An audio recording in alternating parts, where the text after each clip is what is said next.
Today on Sagittarian Matters, advice, games, love, money, and more, with my very special guest, Maddie Court. Stay tuned. Sagittarian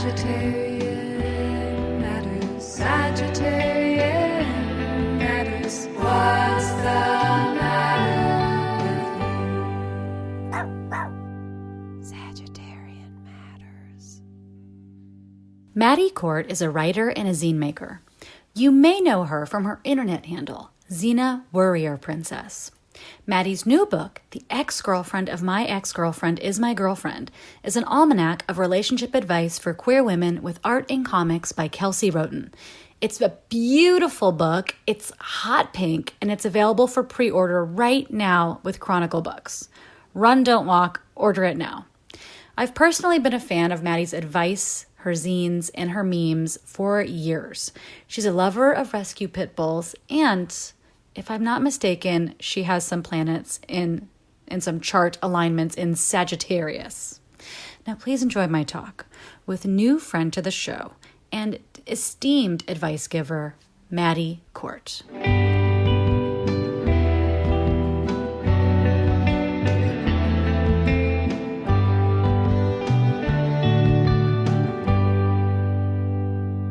Like, you tell people your advice, and then if they don't take it, at least do you feel like sometimes people already know the answer when they're asking their question? Yes.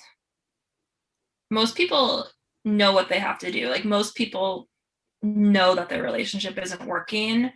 Their problems with like not wanting to break up with that person are usually like, rooted in something else. Yeah, for sure. I also think it's like fun for people. It's like a kind of attention. It makes you feel special. But yeah, I mean, people are going to do whatever they want to do. And there's something about it that feels different than a therapist. Because like a therapist, you're going to, and they know the breadth of your emotional trauma and your story, and they can go into more. And an advice columnist is just like someone, it's like a friend, it's like a super wise friend. So they're reaching out to you and they're like, here's my situation. And instead of you digging deep and being like, does this remind you of your mother? Yeah. It gets to be you saying like, it just sounds like you're not into that person anymore. Yeah, it's more direct. People often want their therapist to tell them what to do. And of course, that's not what therapists do. But yeah, especially advice columnists or advice people. Like, I really like Esther Perel's podcast. Mm-hmm. Because she's so direct and she gives specific these like kind of instructions for people. Yeah, I think people really want instruction. Well, it's so hard. I mean, especially in like the market you serve, especially like as a young queer person coming up, you don't have those kind of marks of achievement in queer life, or you don't really have like a way spread out for you as like the heteronormative, markers of success are like, okay, you're going to date and then you're going to get engaged and you're going to get married and you're going to have a kid and have a house and have a dog. And like, that's like the like capitalist heteronormative idea of success. So here's your guidebook. But with queer people, we're forging our own path. And so it's so nice that you have this service where people can come to you and say like, is this okay? What about this? Yeah, absolutely. I wonder we have some questions from listeners. Okay. But I wonder, before we even get to them, what advice would you give your baby dyke self? Oh, my baby dyke self. So I came out when I was 19, and I was really lucky because I went to women's college. So I never felt that like aloneness. And I also had a lot of professors who I really loved, who were lesbians or queer. So I think I had, also I just think something about me, I did not struggle a lot with internalized homophobia. And I'm not sure why, but it just wasn't an issue for me. But my first relationship, which I wrote about in the book, was like truly wild, like just like red flags left and right. Everything about it. And I just like truly did not see it as bad. But of course, like now when I look back 10 years later, I'm just like, everything about that like was unacceptable. So I think the advice I would give my baby dyke self would be that it's okay to be alone and to be single, and you're not like less gay or less queer if you're single versus if you're in this relationship that is only a relationship in name, right? Because everything about it is fucked up. And I don't know. Yeah, I feel like everyone has like a bad first relationship. When you were in your first relationship, it was really wild. Yes. And I feel like, you know, this is a thing. I've had people, I know different friends who had done kind of the compulsory heterosexuality. Like they just had gone down that road, that groove that had been already kind of planned for them, and dated guys and felt that they weren't that emotionally invested. And then when they had their first girlfriend, their actual feelings were on the table. So you feel like an adolescent. Yeah. And I think that this is part of why I feel like my first couple relationships were so fucking wild, is because my actual heart was on the table and I was feeling those animal feelings, but with somebody else that had their own history of whatever. And I was acting my wildest self. Yes, absolutely. Yeah, I did not date or have sex until mid-college. And then, of course, you know, anytime you're doing something for the first time, even if you don't recognize it as the first time, whether that's like your first vulnerable relationship, the first time you're having sex that feels good to you, it's gonna feel like extra special and super heightened. Yeah. And so if I just, you know what, I would tell my former self to dial up the self-respect a little bit. Yes. Really like your advice of it's okay to be alone. Yeah. And I would say, you know, if you dial up your self-respect a little bit in these relationships and not cling to them so hard, not white knuckle them, then you may end up having some more alone time. And that's actually awesome time you get to have with yourself. Yeah. And you need to be alone to be in a relationship. Like when you're single, that's when you do all the work on yourself. And often like when the people you're meant to date come into your life. But if you're just like holding on so tight to this relationship that feels like it's full of conflict and drama and like you're hiding secrets from each other, that can be addictive in its own way, but it is just a time suck for like what you should be doing. I find that like a lot of times too, people feel like they're doing someone a huge favor by staying in a bad relationship with them. Yes. And often I'm just like, you know, you can actually let them be free to go find whatever their weird soulmate is. Yeah. So I have only had one breakup where I had to like sit someone down and be like, this isn't working for like X and X reasons. All my other breakups have been like a fight, or they've been pretty mutual, you know, in the lesbian tradition. But what made me want to do that, even though I'm not really someone who is good at confrontation, was I knew that this person I was dating really wanted to be married and wanted to like have a family and be in a relationship. And I was like, the kindest thing I could do would be to give this person feedback, because there's a lot that I feel like is kind of getting in the way. And it's so scary to talk to someone, but then, you know, it's over in like an hour. And it's fine. And then it's over. I feel like I want to keep you in my head saying like, this is scary, but it's over in like an hour.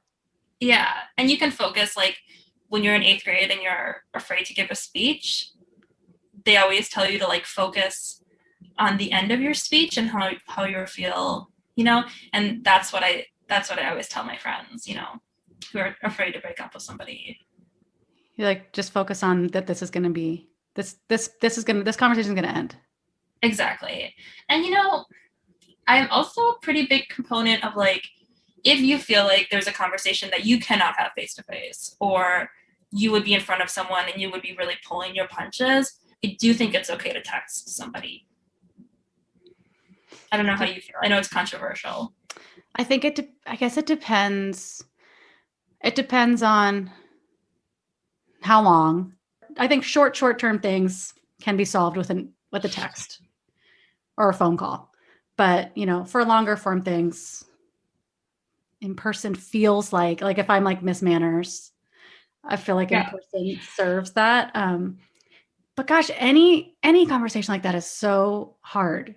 But I feel like the harder thing is the lead up to it, when people just feel guilty or bad or muddled or unhappy, but they don't want to break up with them. And like, I feel like the lead up to a breakup is generally, for me, much, much worse than just actually once you've said the thing and they're like, what are you saying? Are you saying we're breaking up? And then you're like, yes. Like, Yeah. Like after that moment, you're going to feel sad, but at least you don't have that impending kind of doom feeling, which is worse for me. Absolutely. I think you had an advice column in Into, rest in peace, Into. And I remember that you wrote, if you're like thinking about the breakup, that's a sign, and you compared it to putting the pet down, which is super real, because you're just like, when am I going to do it? When am I going to do it? And it's actually like, probably like once you're thinking about it, it's a sign that you should do it. I think the bigger problem, especially like with queer women though, is like actually like deciding to break up and not just like talking it to death, but then after the breakup, being able to actually go separate ways. Because I just see like my friends constantly like trying to be friends right away, or trying to have these like bizarre relationships where like there's no sex, but they seem to still be dating in every other possible way. And even seasoned lesbians, I know, are still living with people, are still really, really involved in each other's lives. I wonder if there's like an initial sense of relief when people break up, or like the burden of like, I'm not meeting your needs, you're not meeting my needs, is lifted. Yes. Like they've like let each other free of that agreement that they're there, that they're going to meet each other's needs. And so then they get to like kind of, they're just trying to like relish in that feeling of like, oh, I do like this person. And look, I'm totally free to have it however I want. Yeah. But then maybe there's like fear, and then it's like, well, we need to like be back together. I also think often like when you have a breakup, just like the rule of goddesses, or I don't know, you like two other really bad things happen. Or maybe like you have to move, or it shakes up something else in your life. So there's often like the breakup, and then there's some other kind of like lesbian life crisis that happens, and that can pull people back together. Oh, because that person is like has been your number one. And then I mean, I have not been one to try and force a fast friendship after a breakup, or when I have, like with somebody who I was with for a very, very long time, it's just hard. I mean, and that hardness can be part of the like natural process of realizing that you're not meant to be together. It could be like you hang out and you're like, God, I don't even like you right now, because you're still mad at each other, or you're still like going through the stages of grief. But I can't think of any situation where it benefited to try and rush that natural progression of like broken up to friendship. Absolutely. Yeah. It doesn't help. And that person is going to be there in a year if you need a year to not speak. I always tell my friends who are going through breakups to just like not talk for 3 months. Because if you do talk, you're just going to keep like rehashing the same and reopening the same wounds, and you're going to be obsessed about like if they're dating someone new or not, when it would just be so much better if you just didn't speak. Yeah, and it doesn't even have to be, it doesn't have to be like an act of unkindness. No. It can actually just be in service to your relationship, which has moved into a friendship, to just be like, okay, we're going to have no contact. I'm going to unfollow you on Instagram. This is not an act of aggression. I just don't want to see. Or I'm going to block you because I just don't even want to think about you watching my stories or being around. I don't even want to think about it. Yeah, I'm a big fan of blocking people. I think it's a humane thing to do. It really is.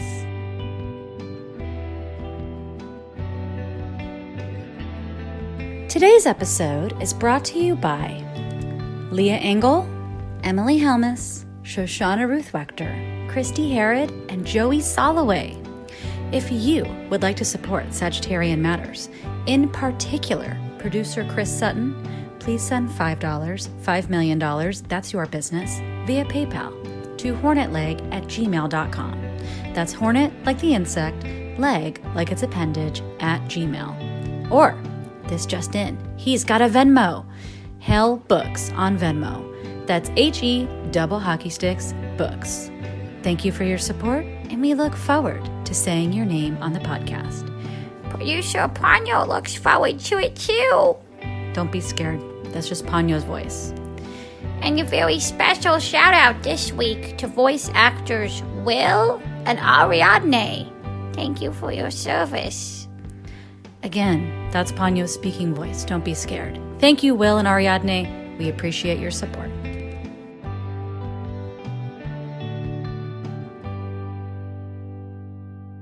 Dear Maddie and Sagittarian Matters, I want to date someone casually, but I need help not crossing any girlfriend lines.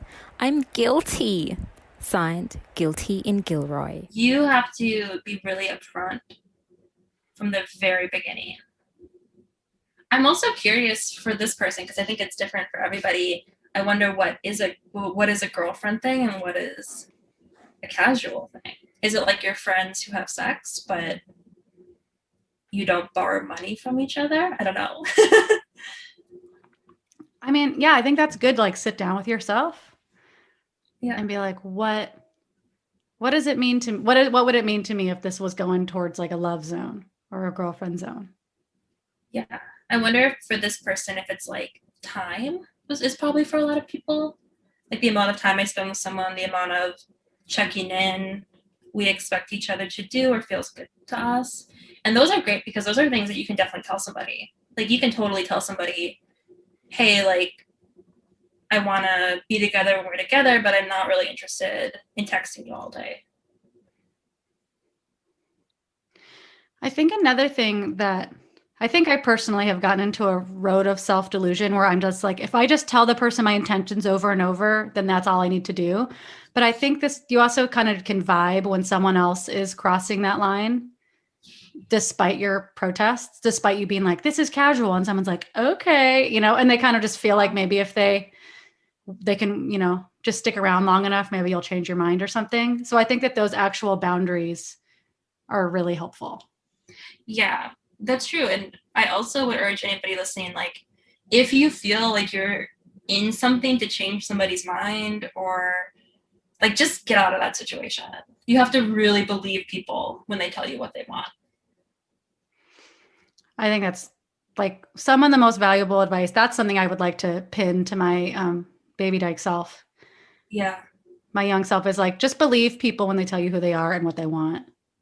Yeah. And if it seems like somebody is not into you, they're not into you. Yeah. One of my friends, as that is. somebody I know once said, anything that's not a yes is a no. And that was really helpful for me because it was the kind of thing where you're like, I don't know if this person likes me, but they're kind of around, but maybe like it just a kind of like. Yeah. Like it's my job to make this person like me. And if I look a certain way and I jump through these hoops, I will be this desirable partner.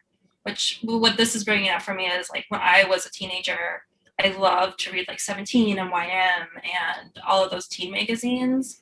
And that is like kind of the gist is that like boys will like you if you make yourself into like this kind of dream girl. But real life isn't like that. And people often just like you for being you. I also just listened to the Michelle T most recent Michelle T podcast that you did, and you had a really good conversation about just moving on from a crush.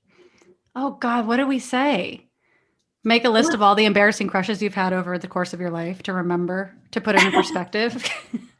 I think Michelle used like gather up your dignity and go home. Do you remember ever from reading YM? There was advice that it was like one of those, like, how do I tell if he likes me? And they were like, how do I show him I like him? Like if somebody touches you when they're talking, it means that they like you. So it basically was like, show him you like. Yeah. It was like, just like when you be like, like a little pat or like a little. Yeah. Well, it would be like a body language expert. So they would have advice on body language, or I remember reading like to touch an area of your body that you want someone to look at casually. Oh. You're like, you're like my non-existent cleavage. You're just pointing at your own nipples while they're talking to you. Yeah. My incredible sense of humor is like my conversation skills are what I'm playing at. Me in high school, I'm just like, I'm really good at playing clarinet. Yeah. But then they would also have like, so they would do like analysis of like celebrity paparazzi photos. So it would just be like a photo of like the cast of the OC. And then they would have someone be like, Adam Brody clearly is interested in Marissa based on how his so funny. But that is how like a lot of people think of relationships, where they're just like trying to do this witchcraft and read between the lines and say the exact perfect thing. But actually, if you like somebody and they like you just have to talk to them. Yeah.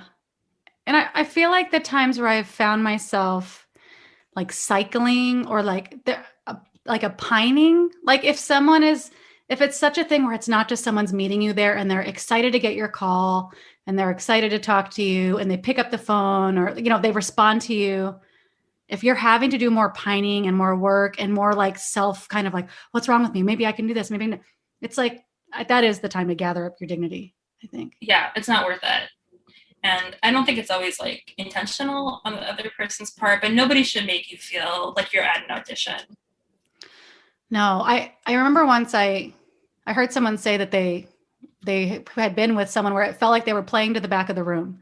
Like they just really had that instinct to like cut through, forget all the people that are willingly here to love me. I am going to try my hardest to get the person who's like not laughing at my jokes. I'm going to tap dance harder. I'm just going to work harder. Yeah. And then I'm going to feel this sense of like, yeah, I got him.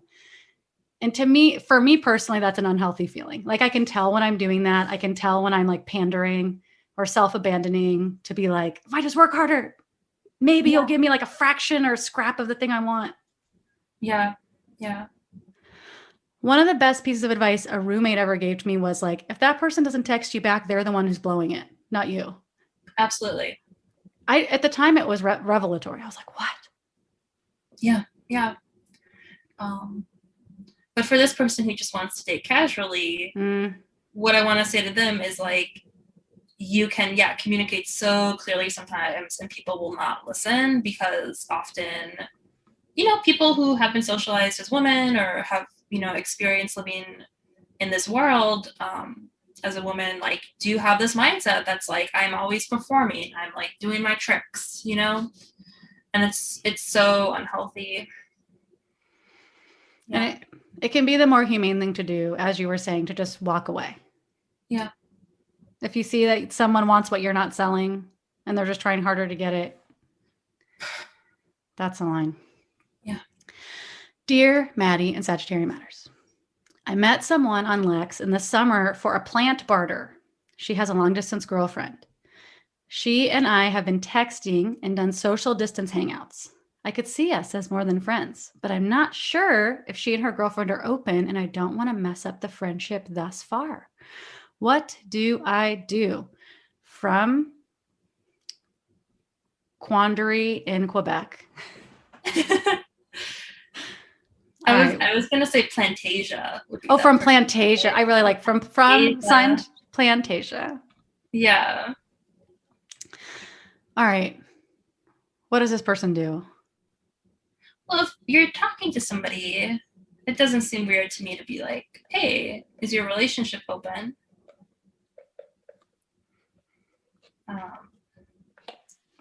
I'm curious why this person hasn't asked, because if you are also interested in an open relationship, you're going to have to do a lot of that kind of communication, that kind of asking questions.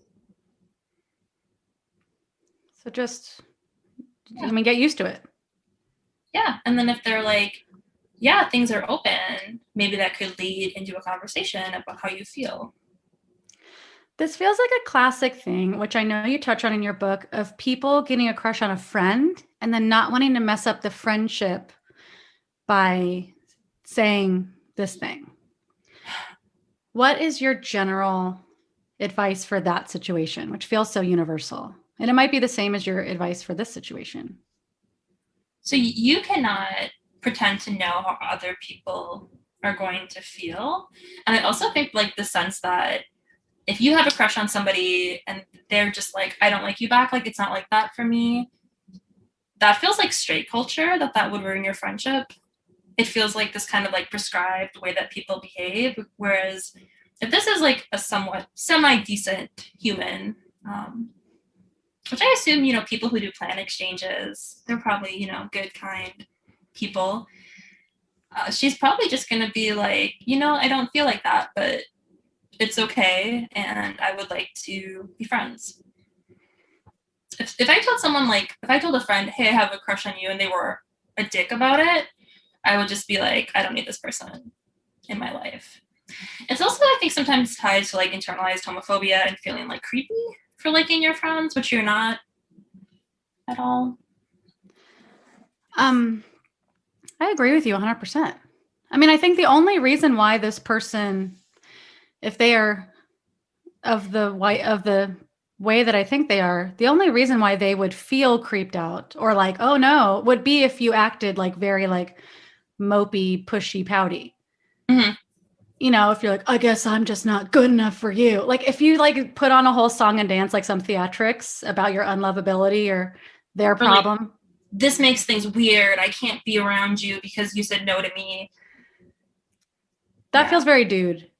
It feels like a very dude thing to do. And it feels like you're really overestimating like your own importance in each other's lives. You're kind of assuming like, I will be devastated if you don't like me back, versus like, you know, you might be a little sad. You might feel disappointed, or like you made yourself vulnerable, and which is scary for everybody, but it doesn't say anything about you as a person that your friend doesn't like you.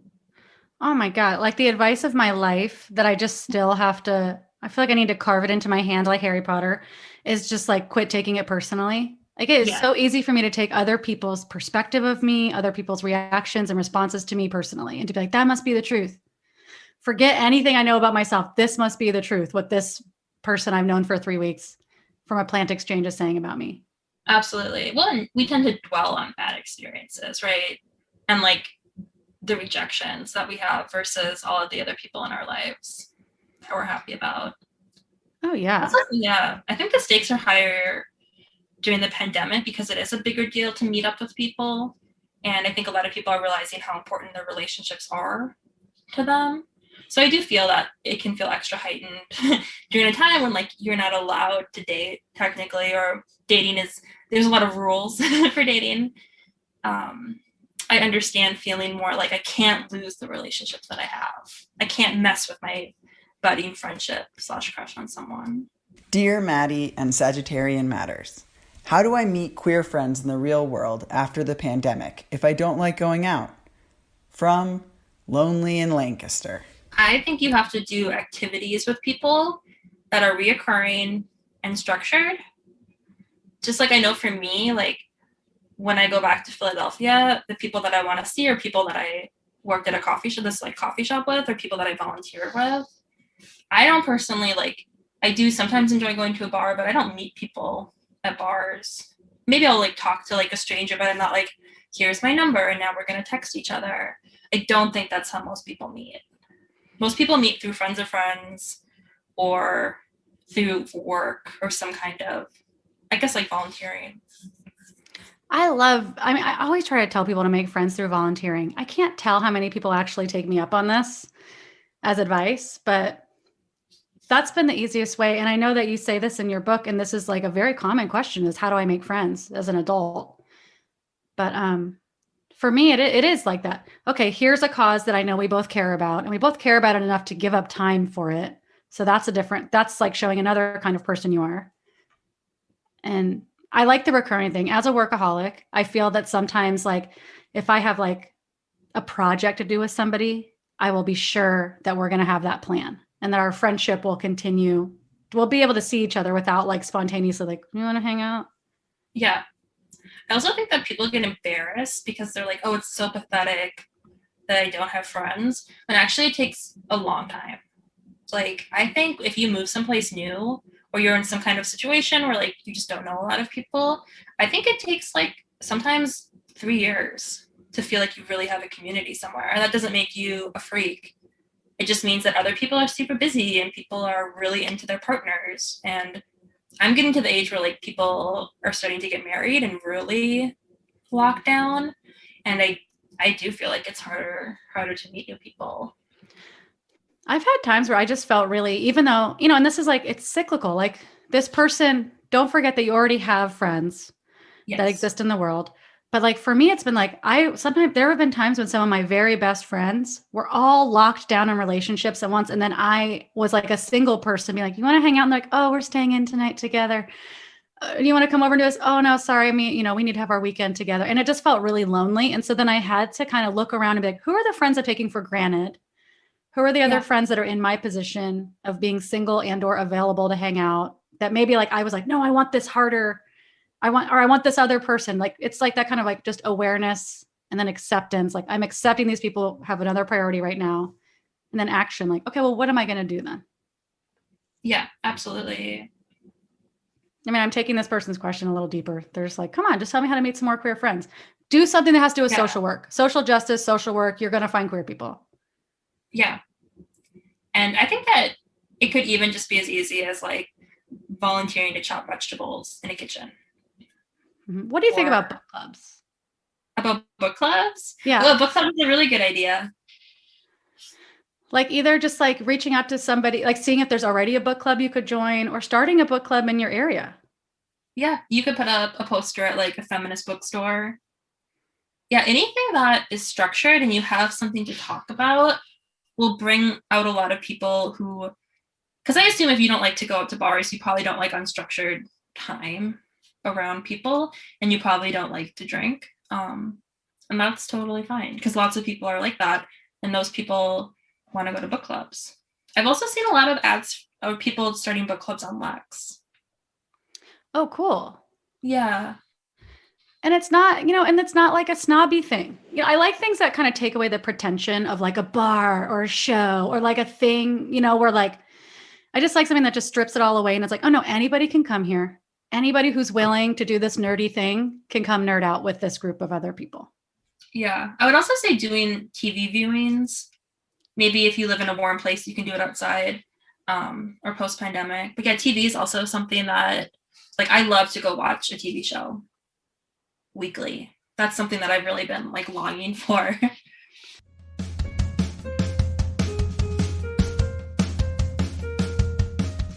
The world is waiting for you.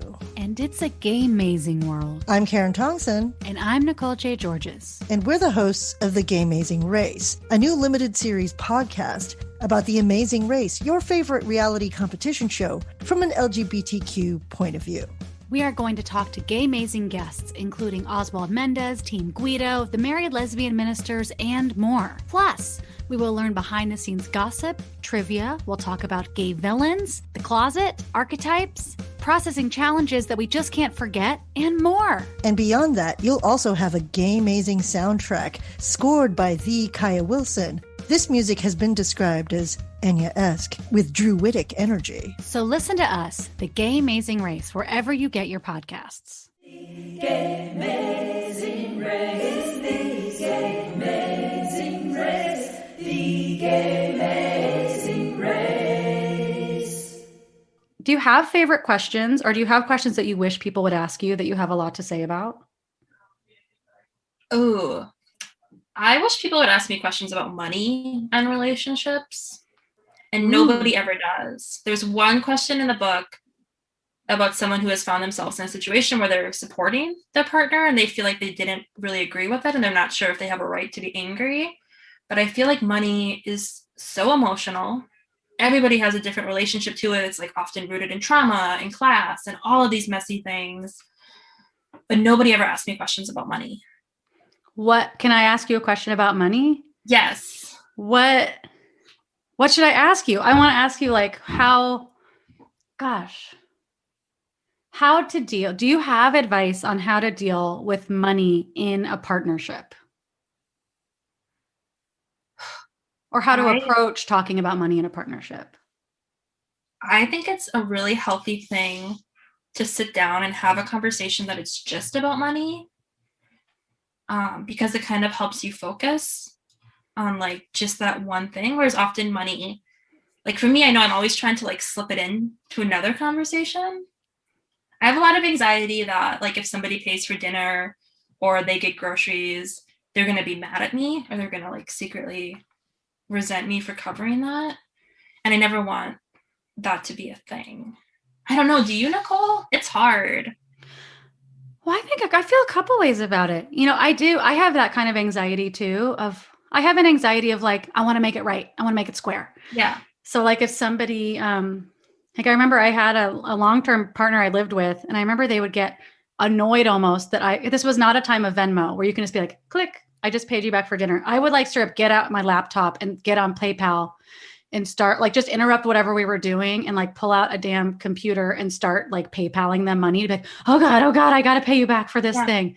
And they were like, you don't need to do that. You're stressing me out. Like, not everything has to be so like, 50-50 like that accounting wise, but that's just my own my anxiety was running the show. Absolutely. Yeah. But now I think I'm interested to know things you think about money, because I think it makes sense. There's kind of like a Susie Orman thing that I've heard about fourthhand, which is basically like, if you live with somebody and you make different amounts of money, you could agree to stagger the bills based on who makes more money and what. And so I wonder if that's something that can go forth into relationships. Like, hey, it makes sense for the person who makes more to cover dinner a little more often. Mm-hmm. It's kind of the same percentage of their income, and it's okay. And everyone just gets to have that conversation and just relax and be like, it's okay. It doesn't mean that the person who makes, like the person who's like living off student loans or the person who makes minimum wage has to buy as many dinners. Or for me, it's always been like, if I want something that's nicer than someone else does or vice versa, the person who wants the nice thing is the person who has to be willing to pay for that thing. If it's an experience you're both going to have. Yeah, absolutely. I think that is so smart because it kind of captures that there's emotion around money. So oftentimes when I'm in a mood where like I have to pay someone back, I have to Venmo $8, right? It's because I've been in situations where like I did really need someone to pay me back. And I appreciated it so much when somebody saw that and like didn't make me ask or didn't make me follow up. But yeah, no, I think that's really smart. And yeah, and you're right. And you can like think more, and it can be more creative than like everything. I don't know. Have you dated people who have to split everything 50-50? Where like it was a hard and fast rule and they never picked up a tab. Everything had to be split. Gosh, maybe. It's for me, I've been like a self-employed or nonprofit employed person my entire adult life, and I have no safety net. Like, I don't come from a family that has money that I get or anything. And so I kind of just think about like relationships I was in where I was more broke. And so my anxiety around money was higher. And I was also dating people that were like artists that didn't have any money. Yeah. So I feel like as I've gotten older, the only reason that the anxieties become less is because I have a little bit more self-sufficiency to like have a nice thing without it being like, oh my God, if you don't pay me back right now, I'm going to die. Or the faith that there's like more money coming. Mm-hmm. Which often if you're working class or poor, like you don't have that. You're just like, oh no, if I like blow my budget, like that's it. I might not be able to pay rent. And it's very hard to like unentrench yourself from that. Yeah. So when I think about your question of like, have I ever dated someone where everything was 50-50? I think if I did, it was because everybody was living in scarcity mode. Yeah. And so everybody was like, oh my God, we got something nice. Quick. Let's try in. Yeah. Get our money. And that's a stressful place to be. Yeah. I do think in a relationship though, like it can be very liberating to be like, you know what, like I don't want to go out to eat because I don't want to spend the money. I've definitely been in relationships where I felt like I couldn't say that because the other person would be disappointed or angry. But it's really liberating to just be like, I don't have money to do that, or like I'm just not comfortable spending money on festival tickets. I don't know what people buy. I don't know what people were buying before the pandemic. I don't even remember. I think movie tickets, concert tickets. I mean, there is some book. When I was in White River Junction, there was some book called like The Gift, which was some guy being like, everything is a flow. And so like, if you buy dinner for someone one night, don't stress about it. Just know that someday in the future, they'll buy you dinner too. And that the sense of ease around money does not come naturally to me because of the way I grew up with people who are very bad with money and often didn't have money. And so I don't have that sense of like, oh yeah, everything will come back to me. Don't even worry about it. Who cares? But I aspire to a sense of a little more ease. Yeah. With that. I was gonna say, it is really beautiful in a relationship where you do feel that though, where you're like, I'm gonna pay for something and they'll cover something. Or maybe like I'm spending more money, but they're doing more work around the house. That's kind of like the ideal. But I think actually like having conversations about money does ensure that nobody feels like they're overextending themselves, and nobody feels like they're offering help that like they're not in a position to give. But I also, it is emotional. And I think people also feel badly about feeling badly about money.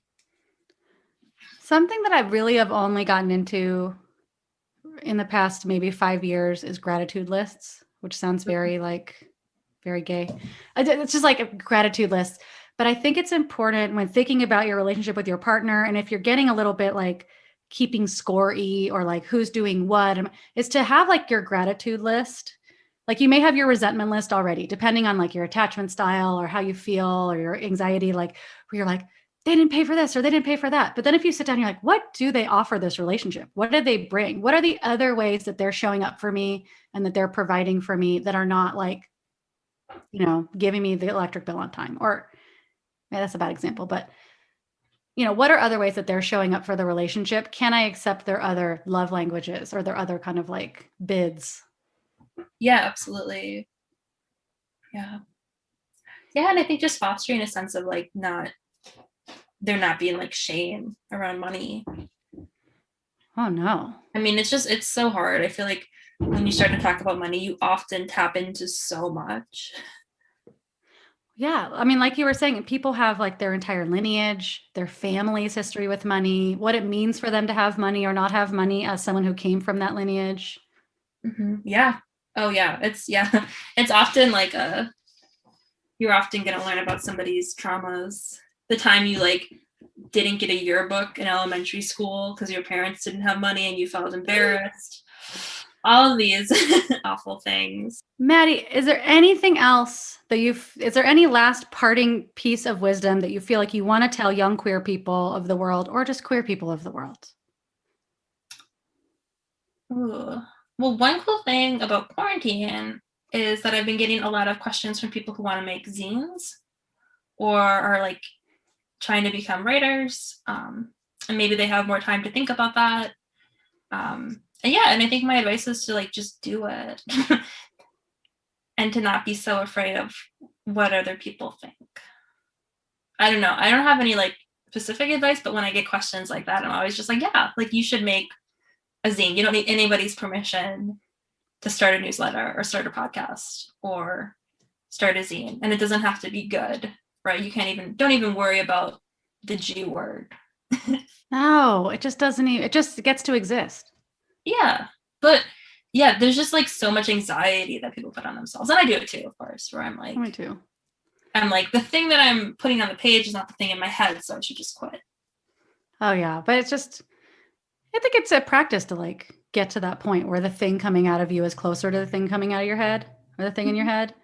And it's kind of like with your art or with your zines or whatever. It's kind of like Linda Berry says, like your liver is not a beautiful organ, but it's essential. Like you just need your liver to survive, and you don't look at it and go, "Ooh, it's ugly," or "It's bad." It just is what it is. It's just doing something for you, and doing your art, doing your writing, just writing. It just has to happen. Yeah. And for you to emotionally process the world. And so for you to just photocopy that is just one step past that. It's just being like, you know what, this is a function for me. Hopefully it can be a function for somebody else. Yes, absolutely. Oh my God, wait, do we have a game? Okay, do you want to do Nature Center gift shop or do you want to do farmer's market? I think I'd like to start with Nature Center gift shop. Okay, let me pull up the meme. Would you like me to start by reading the text of the meme? Oh yes, whatever feels good to you. So this is a meme, and the prompt of the meme is, you are a baby lesbian on a 5th grade class trip to the Nature Center. At the end of the day, your teacher lets you loose in the gift shop. That's always the best part of the field trip, is you get to go to the gift shop. You have $6 for mowing your neighbor's lawn. What are you getting? And some of your options, Nicole, at the gift shop are a pencil that has been whittled out of a stick. That's $1. For $2.99, you can buy Mexican jumping beans, which are like, it truly does look like a bean that jumps when it gets warm in your hand. And what it is actually a bug. You can buy fool's gold for $2. Mm-hmm. A nasty lollipop with like a dead scorpion in it. $3. You've got fill your own bag of rocks, $5. That's expensive. A journal with a wolf on the cover, $4. Oh, God. Astronaut ice cream, $3. I don't know what these are called. It's like a rock tumbler rock with like the word hope on it, or like sometimes they're called angel stones. My mom used to work in a hospital gift shop. So she has a whole drawer in her house that just is inspiring things written on rocks. How much is that rock? That's $2. Okay. And then shark tooth necklace is $6. Oof. Hand puppet of a raccoon. It's probably displayed on like some kind of hat rack. That's $12. Oh no. And then for $39.99, you can buy fossilized fish. Whoa. Mm-hmm. Can I ask, what would you get with your $6?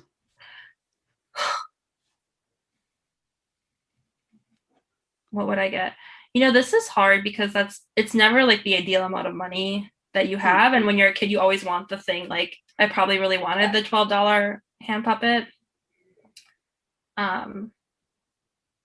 I think I'm getting astronaut ice cream because I haven't had it before. And I'm curious, like what do the astronauts eat? And I'm getting some stick pencils for my friends. for me and 3 of my best friends. Oh my God, that's really nice of you. Yeah. Okay, I definitely have already purchased this scorpion wallet lollipop in the past from this gift shop, and I didn't even eat it, so I'm not going to do it again. You just had it to like look like a bad girl. I was just like, cool, Yeah. bug, cool. You know, and then as a vegan adult, I'm like, come on now. I also would get I would get a stick pencil. I would not get any for any friends. I would, just being honest, get one stick pencil for me. I would get some astronaut ice cream. It's so delicious. The texture, you're going to love it. So that's $4. And then I think I would get the fool's gold. That is like a classic Nicole move, is just to get some fool's gold. I just, I'm into it. And then it's like almost valuable, but not quite. Mm-hmm. Like I get that kind of sense of like, ooh, if I just, I don't know what, if I just manifested this harder, it could be actual gold. Oh yeah. Well, it isn't gold, but it does have a story. Yeah, I like that. Yeah. And depending on how old I was, I would shoplift the raccoon hand puppet. Yeah. Okay. Depending, I did imagine that like on a little wooden post, which was in line with the hat rack you were talking about. But well, it's full of kids, so it is the right time to just grab something.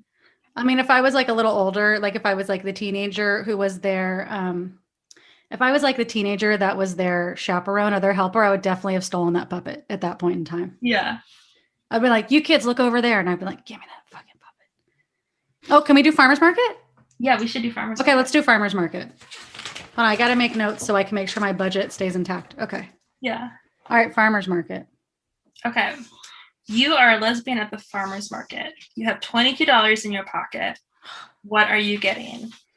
So this name was a little controversial because I based these prices on the farmer's market in Madison, Wisconsin, where baby bok choy is usually like $1.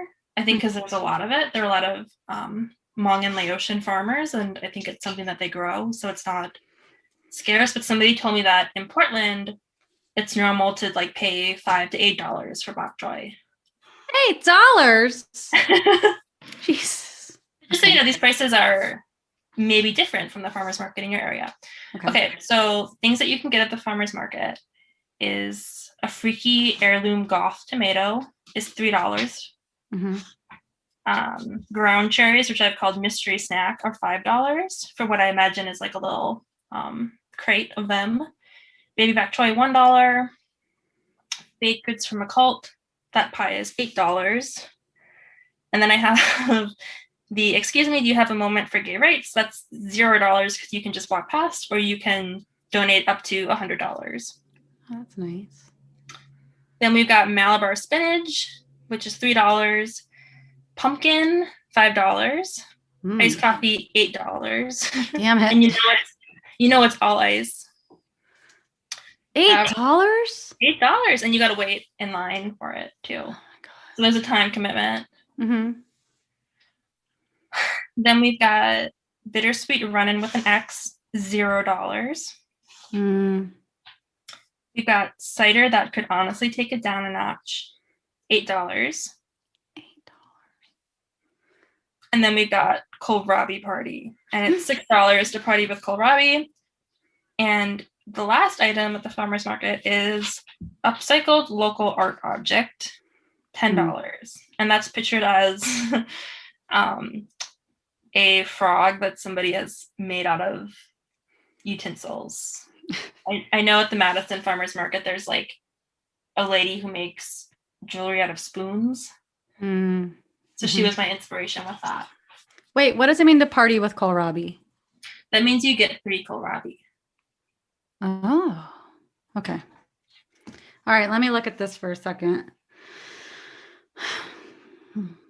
Okay, so I have $22. I'm at the farmer. I'm not going to get that art frog. I know that for sure. I'm not going to get the cider. I'm going to go for the $0 run-in with the X. I'm going to stand in line for that iced coffee, but get angry. And so then leave that line and spend that money on pie. Which my scenario is going to be vegan from that place. I'm definitely taking up Madison, Wisconsin on this $1 baby bok choy. So let's just say I'm just gonna get 2 of those right now because my math is not so good. I don't want to give any money to gay rights. I'm going to make volunteer time instead. You've given enough to gay rights. Thank you. I'm going to get some spinach and some kohlrabi. So that's 9. You're like, I'm taking this away. I'm just like doing them. I'm spending every dollar at this place. And then I get something like a meal. Like you're trying to make your groceries last. And I'm going to get tomato. I'm going to enjoy that tomato, the goth tomato. What would you buy at the farmer's market?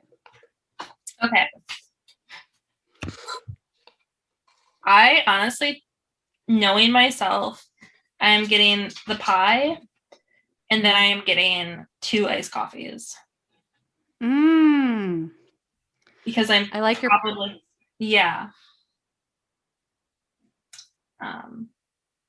but I will also maybe, I guess I'm over budget, but I often I might pick up some spinach and put it in a smoothie.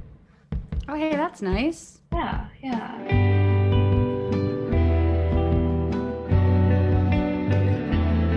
Sagittarian Matters is produced by Chris Sutton, with assistance by Ponyo Georges. Our theme music is composed by Carolyn Pennypacker Riggs of the band Bouquet. Thank you for listening, and I'll see you next time.